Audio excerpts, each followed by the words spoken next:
Bonjour à toutes, bonjour à tous. Donc aujourd'hui, j'ai le plaisir de vous accueillir et de vous présenter Laurent Cerveau, qui est l'ancien CTO de Zenly. Il a plein de choses à nous raconter.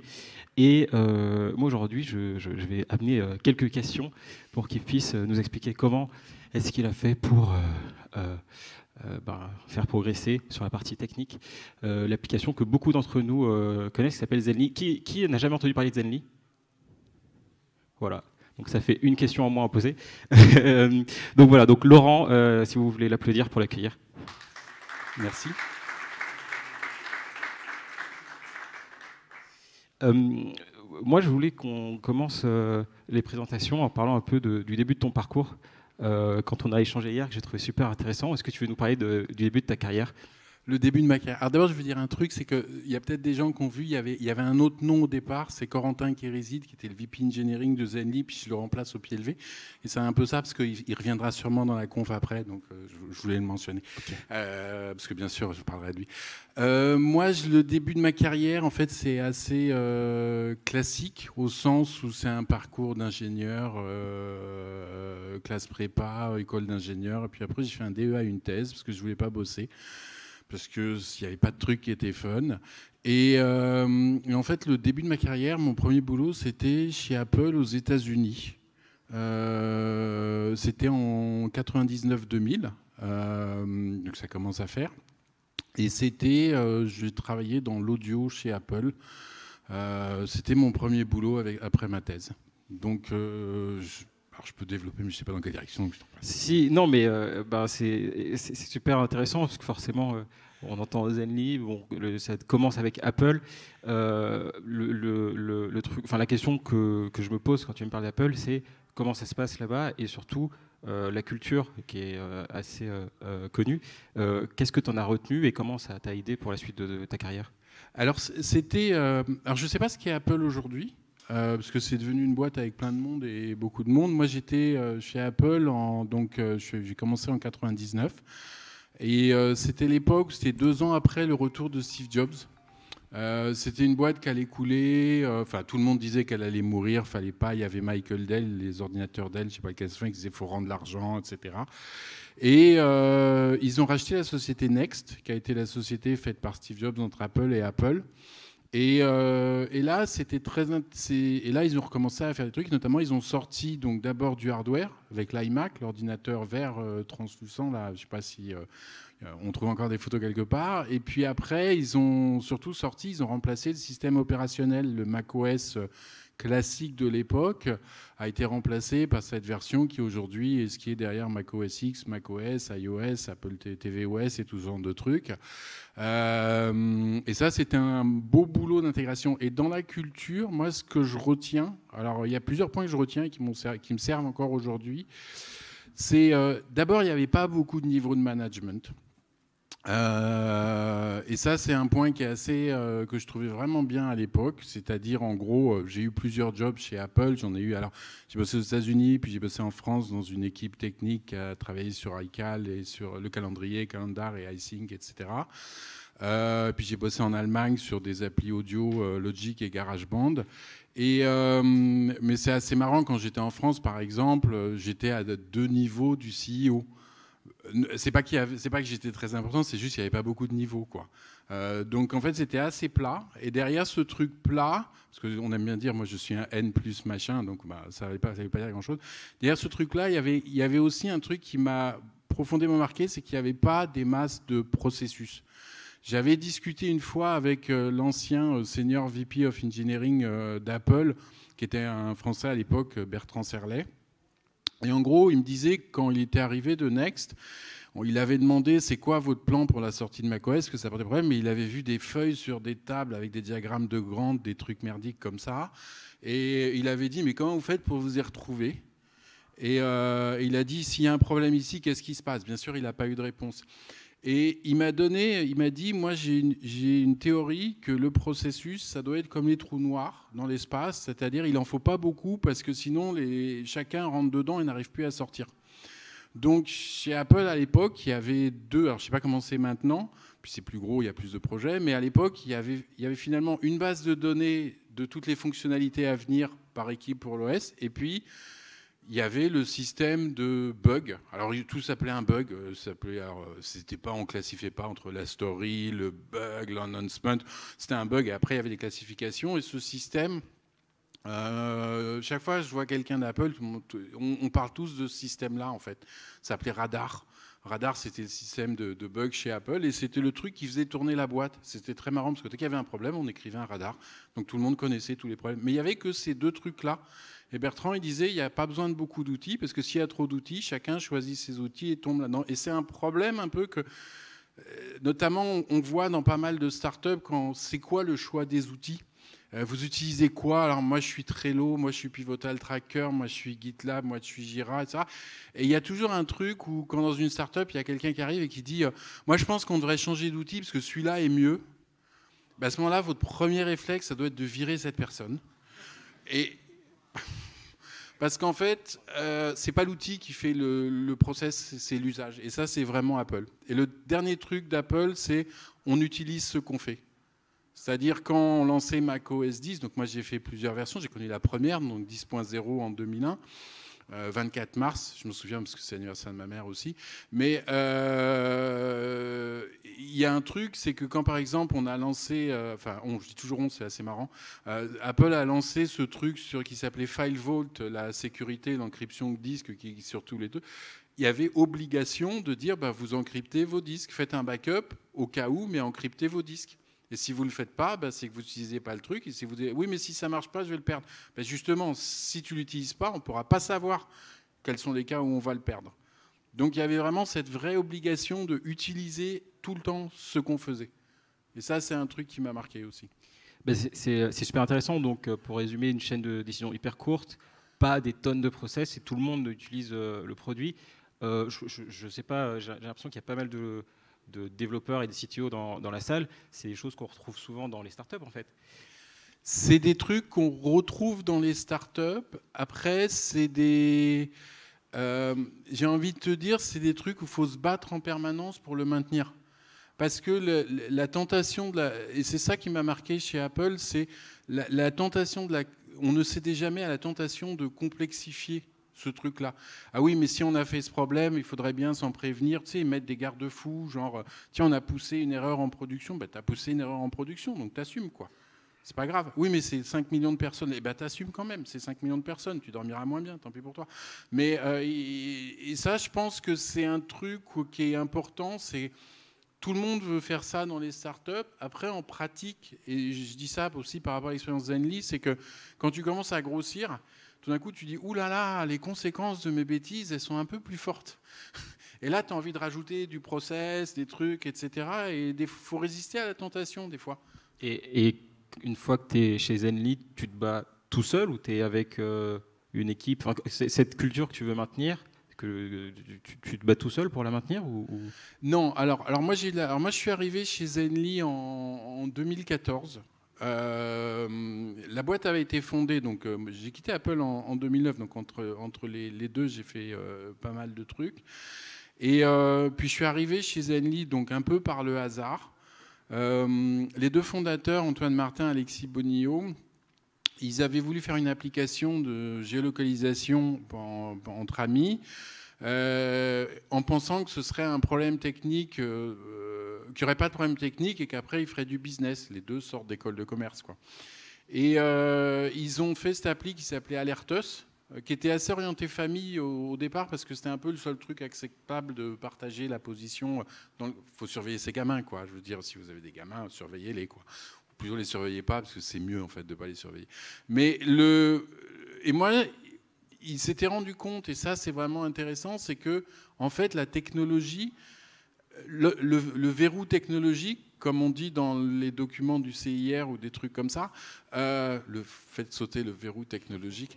Le verrou technologique, en fait, c'était un truc qui était important pour eux, et donc ils avaient compris qu'il fallait qu'ils développent quelque chose, que ça fasse partie, entre guillemets, de leur produit et donc de leur culture. Je suis arrivé à ce moment-là par le hasard, quoi. Enfin, le hasard, à moitié le hasard, parce que j'étais appelé par quelqu'un avec qui avait bossé dans une équipe où j'avais été avant. Et pour la petite histoire, parce que je raconte toujours les mêmes, parce que je suis plus tout jeune, c'est en gros, ma femme a vu un accident de voiture, j'étais indépendant, je me dis, il faut que je bosse, et donc je mets une annonce, je suis disponible en tant que CTO en demande, et là, Antoine voit le truc, et il dit au type qui me connaissait, vas-y, c'est le moment. Et donc, c'est comme ça que je suis rentré dans l'affaire. Et là, entre octobre 2014 et décembre 2014, on a fait marcher ce truc sur 3 mois à peu près, 2 mois et demi, 3 mois, on a fait marcher ce truc de géoloc temps réel sans consommer de batterie. Et c'est un point vachement important parce que les deux, Antoine et Alex, alors il y avait déjà Nicolas qui était le CXO de Zenly, Chief Designer. Et Corentin, il traînait dans les parages, c'était un copain d'Antoine. Et il n'était pas sur Zenly, puis il s'est intégré positivement parce qu'il a vu le truc qui se passait, etc. Et c'était un truc qui est très fort, en fait. Antoine et Alexis disaient aux gens qu'ils connaissaient, qu'ils trouvaient qu'il était pas mal, mais si tu cherches juste un bureau pour travailler sur tes projets, viens chez nous. Je vous donne le truc. Hein. Faites venir les gens chez vous en mode sympa. Et puis après, c'est comme ça qu'ils ont recruté pas mal de personnes. Quoi. Et puis, tu veux juste être freelance, tu veux juste bosser, pas de problème. Et puis, ils étaient très patients là-dessus. Et c'était un vrai bon truc. Et puis après, non, ouais, ils ont vraiment compris. Et surtout, ils ont compris la problématique technique. Et Zenly... Alors maintenant, on raconte à peu près tous la même histoire, mais Zenly, ça a vraiment été fait à coup de... on se promenait dans la rue. Alors, leur version, c'est qu'ils étaient en skateboard. Moi, je ne suis jamais monté sur un skateboard de ma vie. Et ma version, donc, mais ça, c'est eux qui étaient sur des skateboards. Ma version, et on suivait pour voir le truc, ma version, c'est que j'allais courir le week-end. Et donc, ça, c'était plutôt ma vision du problème. C'est pas les deux versions ne sont pas incompatibles. J'allais courir le week-end et je les appelais le matin et je leur disais, est-ce que tu peux me surveiller pour voir si je suis un bon... Est-ce que tu arrives à me suivre tout le temps dans la forêt? Et donc, en fait, on l'a vraiment fait en utilisant le produit, donc vraiment le truc Apple. Et les deux ont vraiment compris l'affaire, parce que dans la manière de faire Zenly, il a fallu qu'on réfléchisse à qu'est-ce que ça veut dire faire de la géoloc temps réel sans consommer de batterie, qu'est-ce que ça veut dire au sens sémantique de l'affaire. Et en gros, ils se sont emparés, Antoine et Alex, et ils se sont emparés du problème. Donc à un moment, il y avait un truc technique qui manquait. Donc j'avais pensé, on va faire un système comme ceci, comme ceci, comme cela, quoi. Et il y avait un truc technique qui manquait, et ce truc-là, c'est Antoine qui l'a trouvé. C'est pas moi du tout.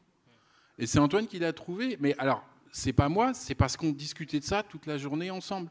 Mais cette vision de... C'est pas les techs d'un côté qui font un machin avec des ordres qui arrivent du produit ou des choses comme ça, mais il y a cette espèce de, je dirais, d'émulation technique. C'est entre, pour reprendre les mots de Steve Jobs, c'est à l'intersection de la technique et des arts, ou enfin il avait un truc comme ça, liberal arts, je le dis très mal, mais en fait ça c'était vraiment important. Et cette espèce de notion que la technologie et une partie constitutive de la société, de l'asset de la société, je pense que eux s'y sont intéressés et n'ont pas fait genre, bon, une fois que tu as résolu mon problème, je prends et je fais du business. Ils ont continué à comprendre, ils ont continué à vouloir faire, surtout Antoine qui était plus produit. Je pense que ça a donné une raison du succès de Zenly, en fait. Et du coup, la suite de Zenly, pour ceux qui ne savent pas encore connaissent pas encore l'envergure de cette aventure, est-ce que tu peux nous expliquer jusqu'où vous êtes allé? Et comme ça nous permettra de parler des défis techniques juste après.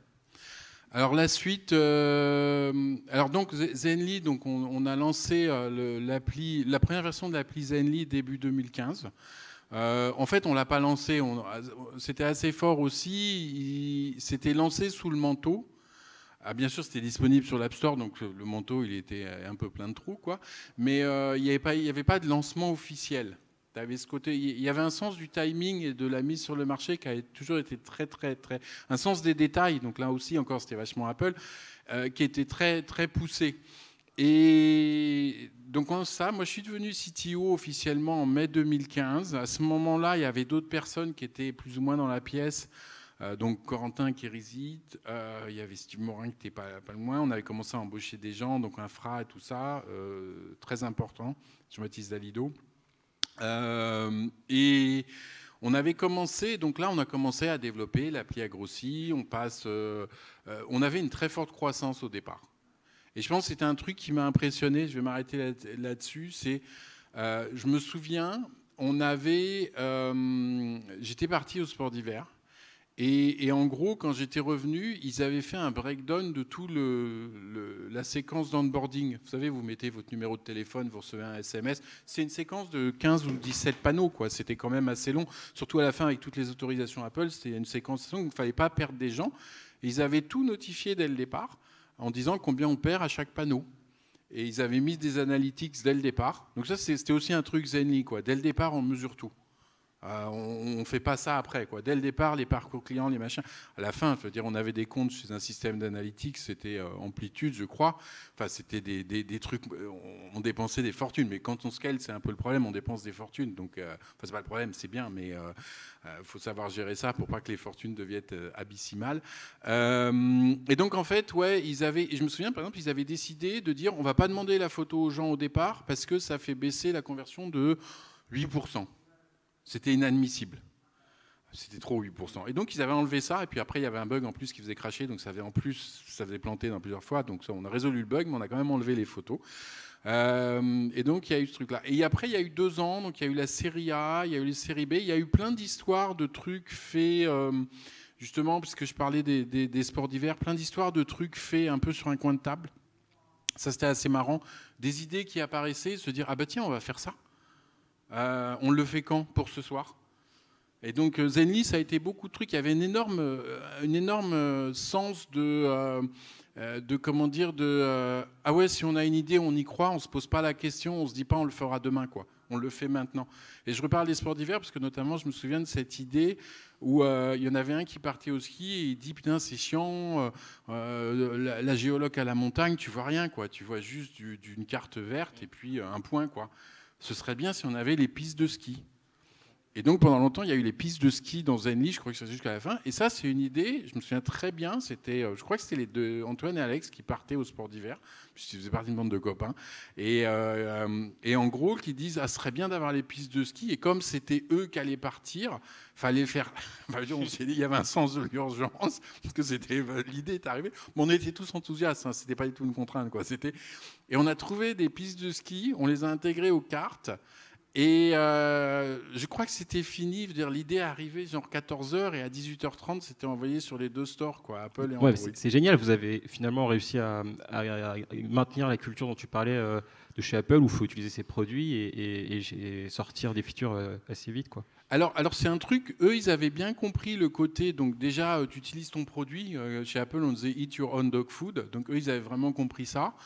Et après, le sens de la vitesse... Alors, je pense pas que ça vient c'est pas un truc que tout le monde avait le sens de la vitesse et je dirais une certaine notion du sens de l'intensité dans la vitesse chez Zenly, ce côté très. Mais moi j'aime bien ça, hein, dans des projets, ce côté au moment où vous avez, ça marche et puis vous n'avez pas besoin de regarder l'autre, vous savez ce qui va se passer, chacun arrive au bon endroit et c'est un truc. Ça, c'est pas un truc qui venait, je pense, ça existait chez Apple, mais de manière beaucoup plus globale, donc c'est ça qui était impressionnant. Mais eux, ils avaient ce truc-là, ce sens de la vitesse, cette espèce d'intensité extrême. Et c'est arrivé à chaque fois dans tous les moments, je veux dire, des trucs... voilà, on a fait la série B en 2016. Il y avait toujours ce sens de la réaction. Donc, moi, j'ai commencé à développer l'équipe tech, j'ai commencé à embaucher des gens, j'ai commencé à manager des gens. Donc là, je me souviens, j'ai quand même amené des trucs. C'était le truc important de management, c'est les meetings one-one. Donc, si vous faites... vous foutez du reste, prenez juste 45 minutes par semaine pour chaque personne. Le reste, vous en foutez. Tout le reste, les process, tout ça, vous en foutez, quoi. C'est le seul truc qui compte. Enfin, c'est ce que je pense véritablement. Et c'est un truc au début, effectivement. Donc moi, j'ai commencé ça, mais ça a été repris. Donc je peux pas dire j'ai amené des trucs parce que si j'amène des trucs et que ça prend pas, il y a toujours un cadre, il y a toujours un contexte. Des fois, il y a des trucs que ça prend pas, quoi. Donc si ça prend pas, faut pas les faire, quoi. Mais ça, c'est des trucs qui ont marché. Et puis ce qui s'est passé, c'est qu'au fur et à mesure de l'évolution, moi, j'ai commencé à m'occuper de certains problèmes plus liés, je dirais, à l'extérieur de Zenly. Et là, Corentin qui au début était un peu en mode, je dirais, quasi électron libre, tech dans l'interne, au sens où il disait, il racontait, mais je crois qu'il raconte toujours, quand j'étais chez Zenly, j'avais une pile de livres Et des fois, j'en prenais un, j'essayais de comprendre quel était le prochain sujet important, technique. Corentin, c'est quelqu'un qui a une capacité de travail phénoménale. Et en gros, quand il dit ah, j'ai entendu parler d'un truc, ça s'appelle Kafka. Vous connaissez la page Kafka, pas mal de gens comme ça. Il dit je veux comprendre, je pense qu'on pourra l'utiliser. Donc il est là, et puis le soir, il dit il faut que je regarde ce que c'est. Le lendemain, il a tout regardé. Tout regardé, il a vu le code, il a fait compiler, il a fait tout ça. Je ne sais pas quand il a dormi, mais bon, il a fait ça. Il dit ouais, on pourrait l'utiliser pour ça.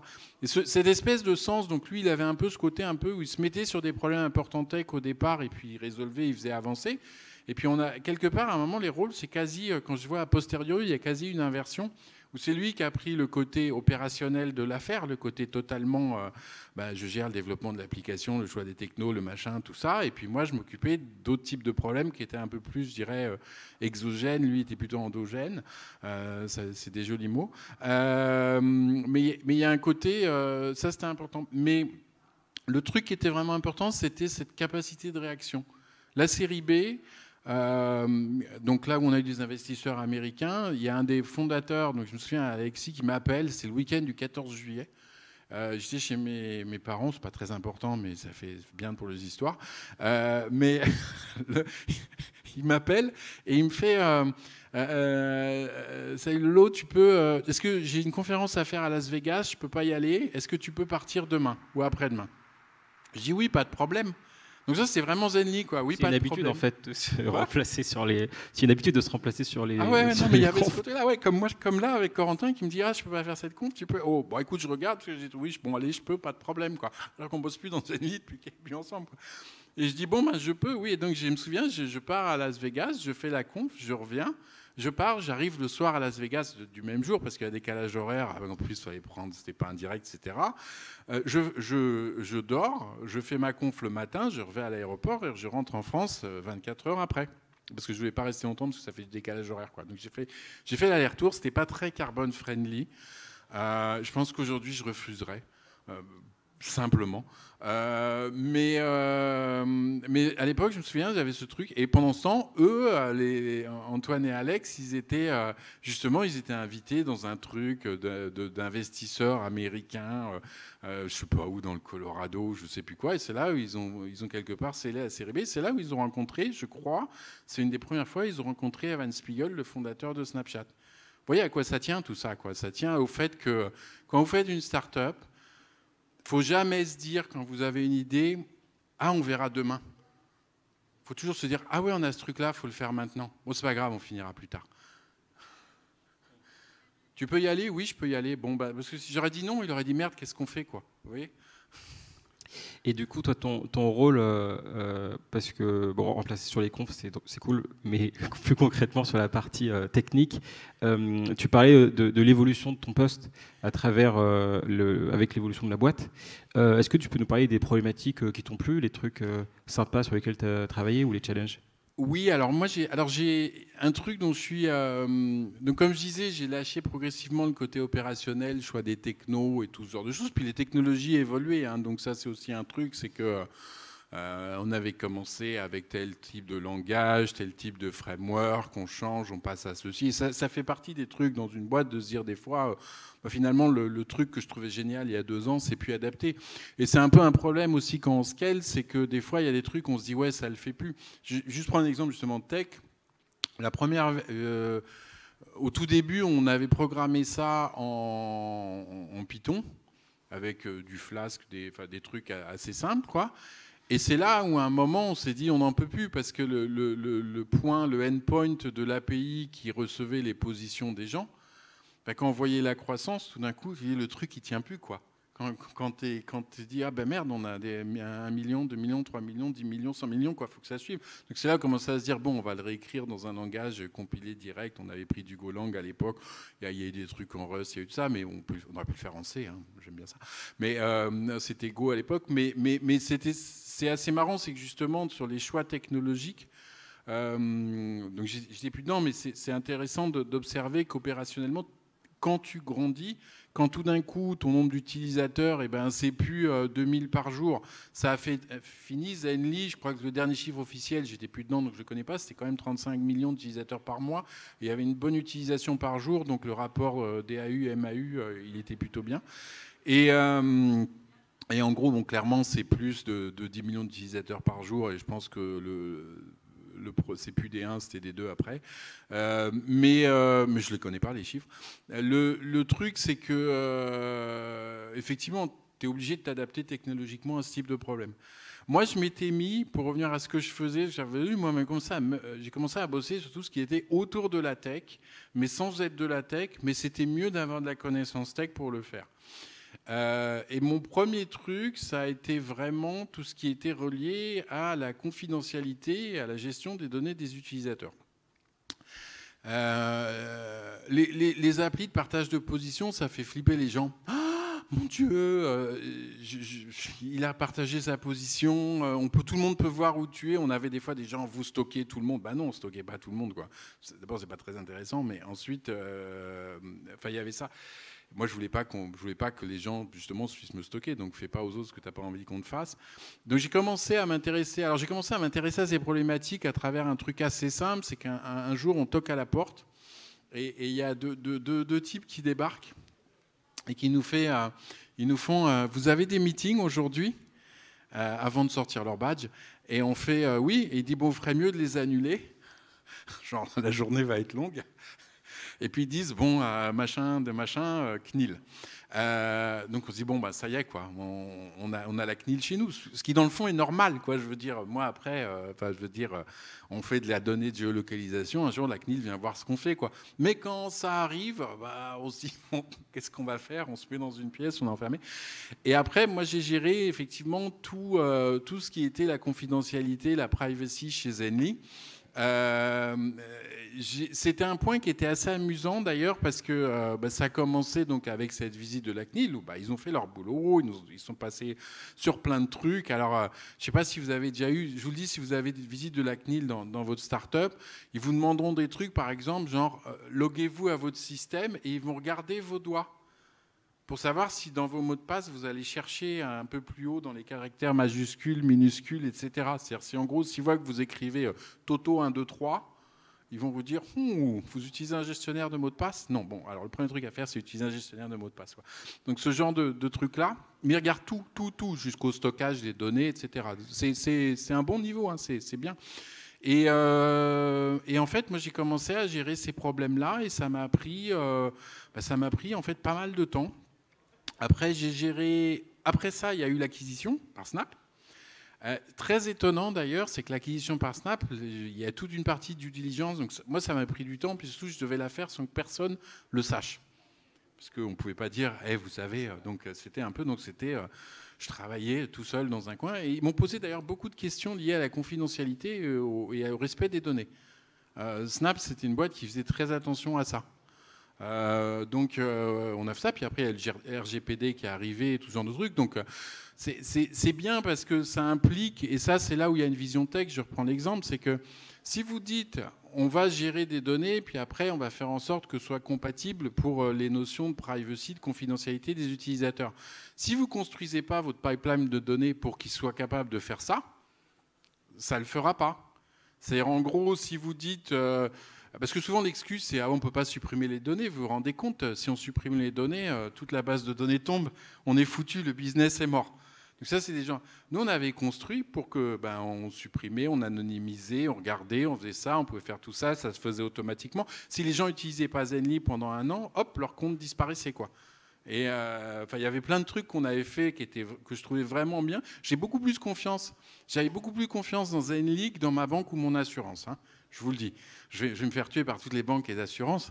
Mais en fait, sérieusement, on faisait super attention à ça parce qu'on savait qu'on avait la responsabilité de ce truc-là. Et Snap faisait aussi super attention à ces données parce qu'il n'y a jamais eu de partage de données entre Zenly et Snap. Chacun opérait indépendamment et c'était un truc important.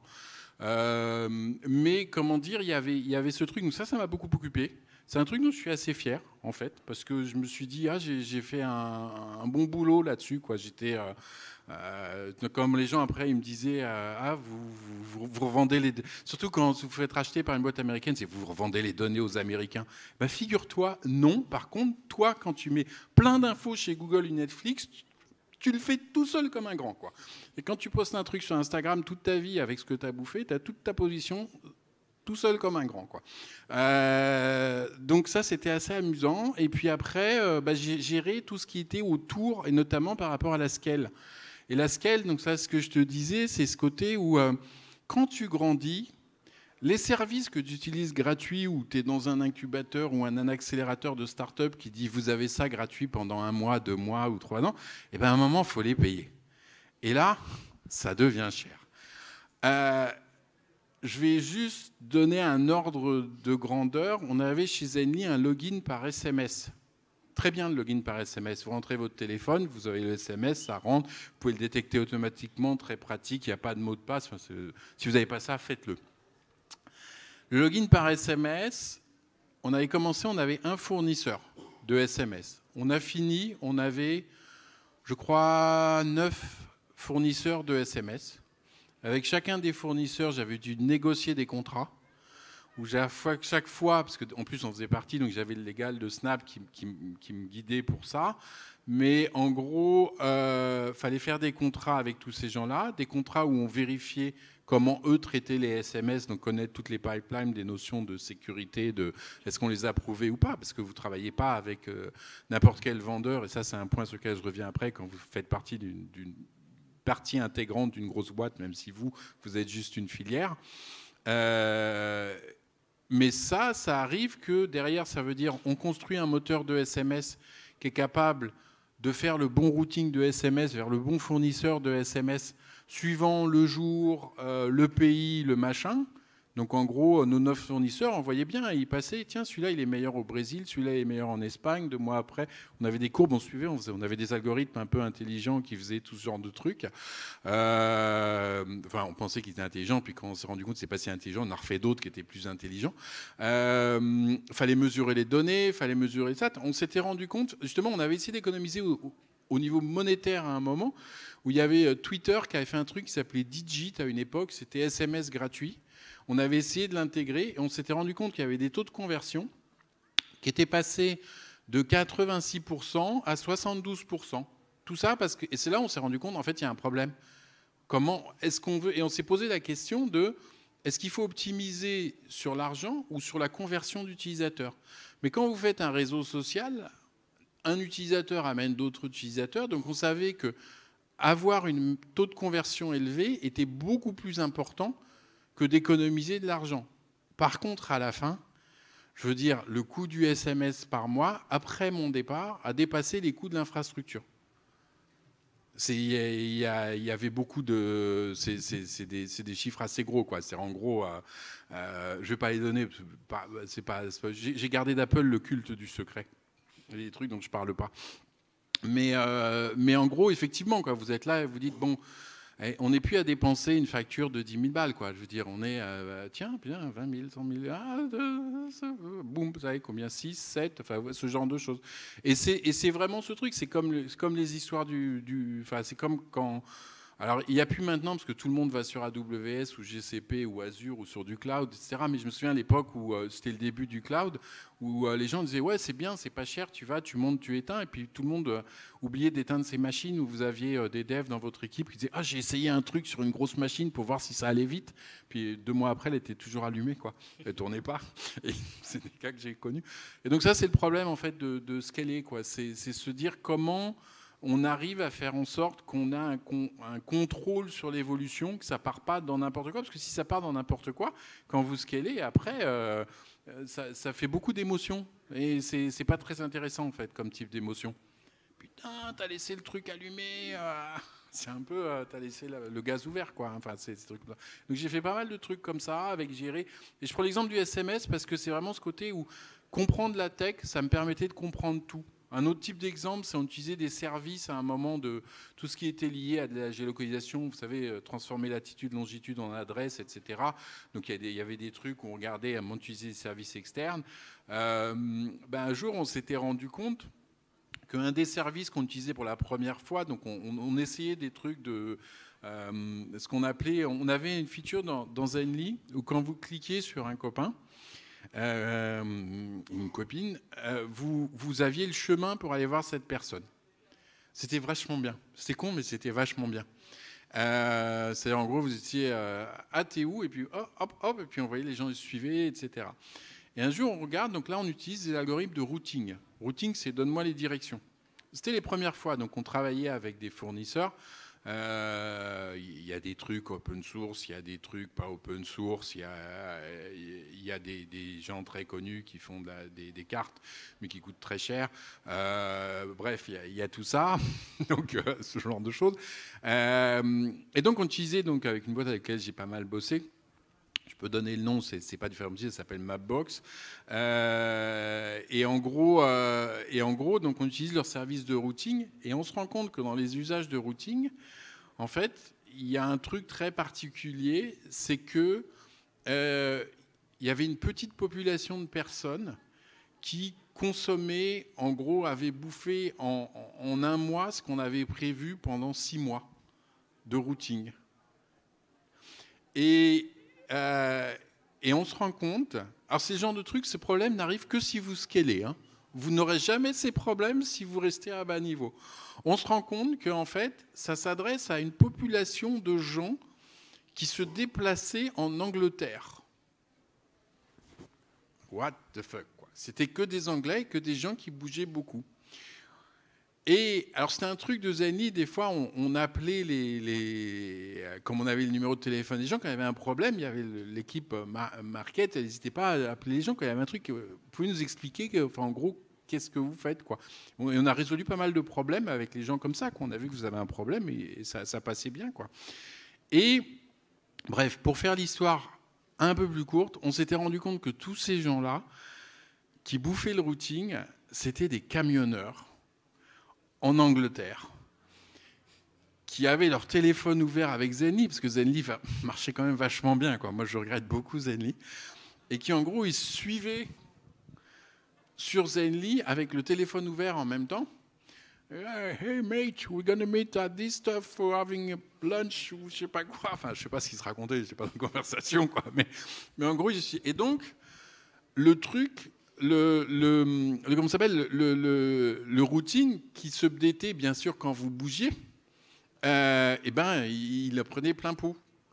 Alors vous imaginez quand les mecs ils étaient au camion dans leur truc, ils ouvraient ça tout le temps. Donc c'est une vraie connaissance de comprendre quels sont ces utilisateurs, hein, même sur des cas un peu compliqués. Il faut comprendre qu'est-ce qui se passe.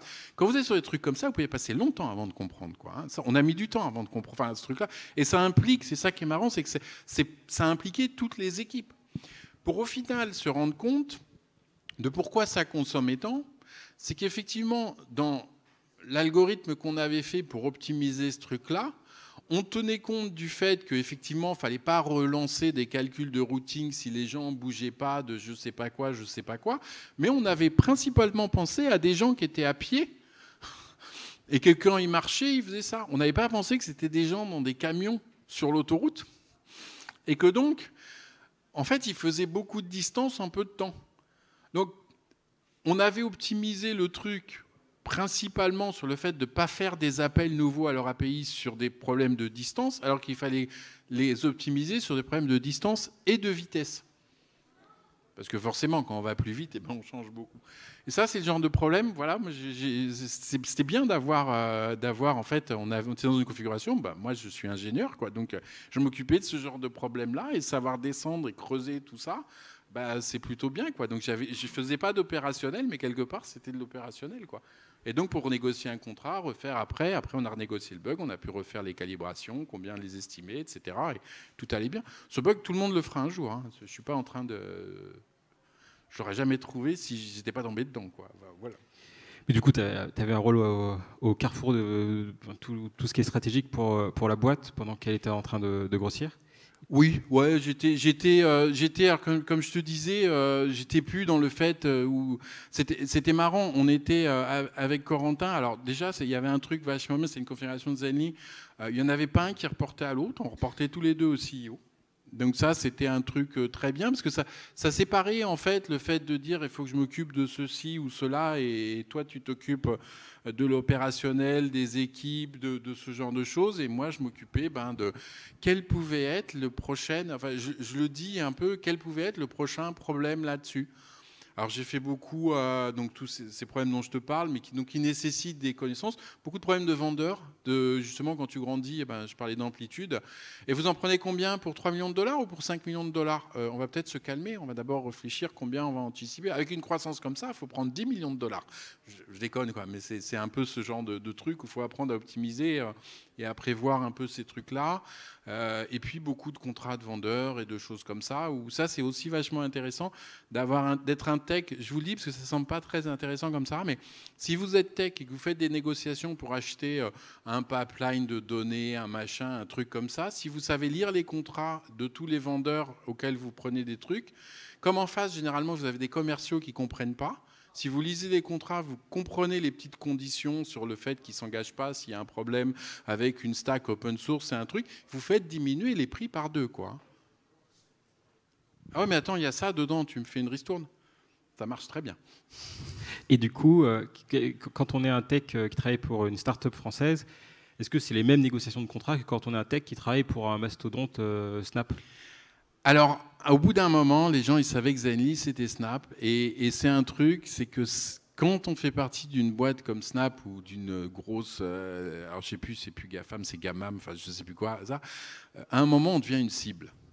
Et je pense que c'est un truc important. On devient une cible en termes de... On va avoir des hackers, on va avoir des attaques, on va avoir des gens, et ça c'est un truc, je remercie l'équipe sécurité de Snap pour ça, parce qu'ils m'ont vraiment... En fait, ce genre de problème, quand vous grandissez, vous n'en avez pas conscience, et quand vous grandissez, vous les apprenez, et c'est pas compliqué à gérer, quoi. Mais c'est un peu genre, ah oui, il y a ça, faut y penser.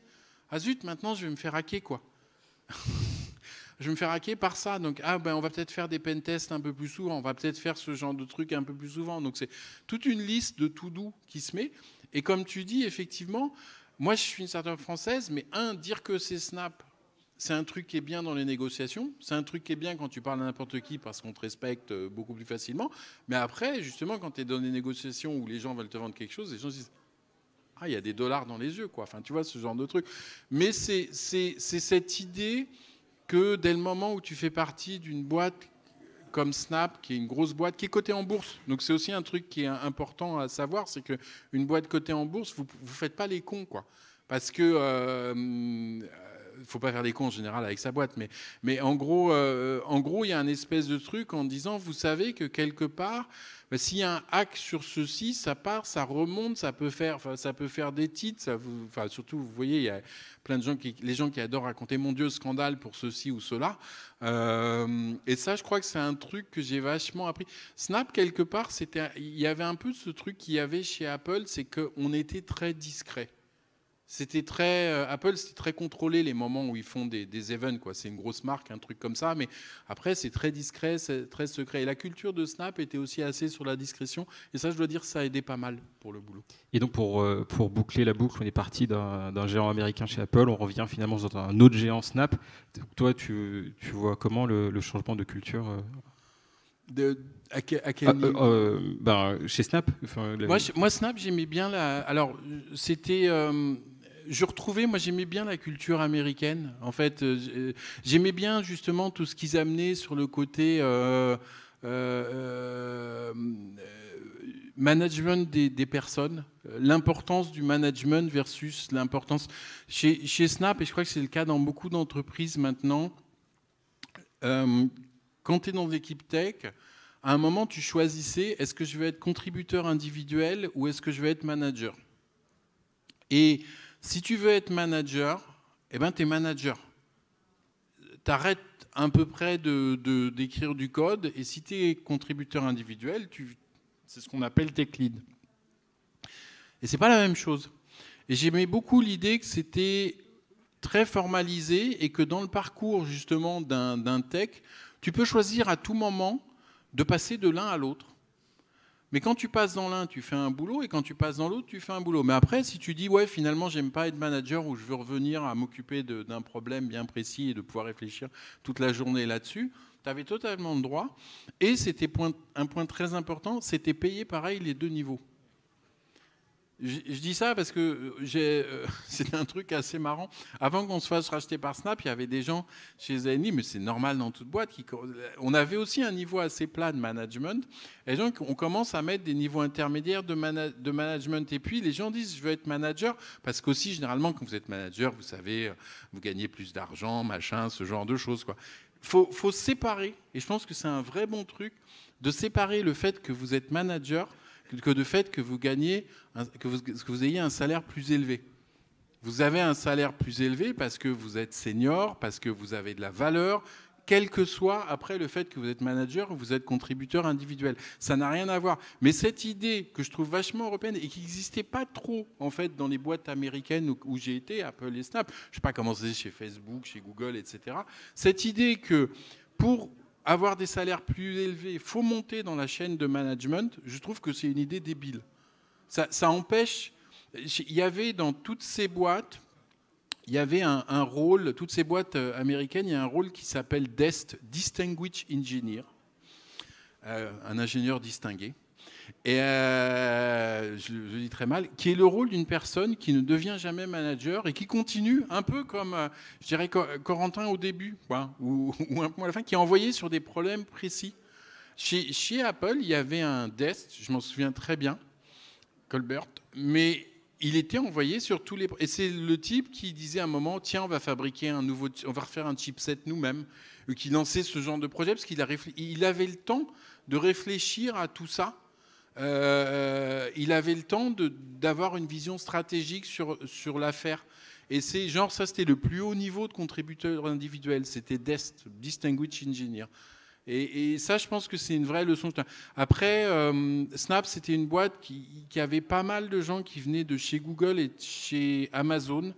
Et donc forcément, il y a une influence comme c'était... Moi, j'ai connu Apple en 99, donc Google est arrivé. J'ai vu l'époque où Google a commencé à poacher tous les gens de chez Apple en disant « tu viens chez nous, tu viens chez nous, tu viens chez nous ». J'étais dans une équipe à... je voyais des gens qui partaient, tu sais, qui étaient comme ça. Mais il n'y avait pas encore... Après, il y a eu, justement, ça a été un changement entre Snap et Apple. C'est qu'à Snap, on voyait des gens qui avaient déjà bougé et qui étaient passés par plusieurs grosses. Et donc, on les voyait faire une synthèse des cultures d'entreprise. Et ça, c'était assez amusant, quoi. Et donc, finalement, toutes les boîtes finissent par un peu par se ressembler. Non, je pense qu'elles ont toujours leur particularité. Et je pense que, par exemple, les gens me disent, quand je parle avec des gens qui sont passés dans ces boîtes-là, tout le monde me dit encore sur Apple, c'était vachement efficace. J'ai jamais été chez Google. J'ai toujours raté les entretiens de Google. Ils font des entretiens téléphoniques. Je sais pas. Faites-le tous. Hein. Si vous l'avez jamais fait, essayez une fois les entretiens Google, quoi. Si vous faites parce que il faut. À l'époque, c'était téléphonique, machin, etc. Moi, je comprenais rien. Enfin, je veux dire, ils me posaient des questions. Des fois, je me disais, qu'est-ce qu'il me dit ? Et en fait, par exemple, chez Google, j'avais été une fois un peu plus loin. Et je me rendais compte que c'était vachement processisé. Et il y a cette vraie notion, je crois, chez Google, que certaines équipes, il y a beaucoup de process, de masse, et ça tient comme ça. Après, j'y ai pas été. Par contre, il y a des équipes qui restent plus petites. Voilà, quoi. C'est... Laurent, peut-être pour finir, est-ce que tu peux nous parler rapidement de WeTrade Local ? Et puis surtout, comment est-ce que tu anticipes de scaler à des millions et des millions d'utilisateurs ? Des millions. Alors WeTrade Local, en fait, c'est tout à fait un autre domaine. Alors après, moi j'ai quitté Zenly en 2021 et je me suis dit je veux bosser dans l'impact. Et donc en fait WeTrade Local, c'est l'idée de dire c'est une boîte qui est dédiée à la mise en place d'infrastructures informatiques pour des circuits courts. Et en gros c'est assez amusant. Donc là assez amusant de voir comment en fait on passe d'un système de distribution où on achète des trucs et qui est largement basé sur une optimisation pyramidale, notamment par rapport aux producteurs fermiers et aux horticulteurs, parce qu'il y avait une partie où Trade Local s'est bâti sur une filière qui fait de la fleur française. Et c'est le premier exemple, je dirais. Et en fait, derrière cette idée, il y a cette idée de dire la massification d'un système de distribution permet de l'optimisation. Parce qu'on dit toujours, tu massifies, tu optimises.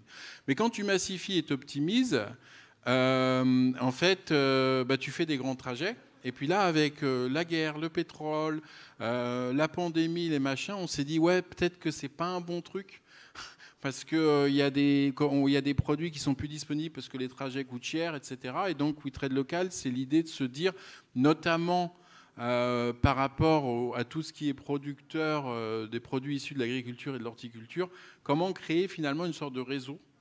Donc, on revient sur une histoire de réseau, comment une sorte de graphe où on peut faire de l'optimisation plutôt que d'avoir une optimisation pyramidale par la masse, on fait de l'optimisation par des petits chemins sur des graphes. Donc là, je peux reboucler en disant qu'en fait tout ce que j'ai appris m'a beaucoup aidé et c'est un point que je dirais parce que dans le monde de l'impact, je finirai là-dessus, en fait il y a ceux qui pensent que la technologie va sauver le monde. Il y a ceux qui pensent que c'est une horreur, il faut tout virer, il faut revenir comme des hommes des cavernes. Enfin, je dis ça, mais tout le monde voit un peu ce genre de truc. Mais je pense surtout que la technologie n'a pas encore trouvé, c'est étonnant parce que c'est dans la vie, dans le monde de l'impact, je pense que c'est encore un truc où c'est un mystère, c'est quasi vu comme les ingénieurs, vous savez, ceux qui font des trucs et vont nous sauver le monde, ou alors c'est une bande d'abrutis, ils sont incapables, quoi. Et c'est marrant, je trouve que, alors c'est juste ma vision, hein, il y a des gens qui disent non, t'as tort, il y a plein de gens qui font des trucs super, mais je trouve que la prise de conscience de qu'est-ce que peut être le rôle de la technologie dans la résolution de la crise climatique, écologique, on a encore, je pense qu'il y a beaucoup de boulot à faire et tout ce travail pour boucler, qui par exemple, j'ai vu chez Zenly, qui est de dire ça fait partie de quelque chose qu'on doit gérer, comprendre, on doit manger notre propre nourriture pour chiens, on doit faire tout ça. Je trouve que dans le monde de l'impact, c'est pas encore là. Voilà. Super, merci beaucoup, c'était passionnant. J'espère que ça vous a plu. Merci.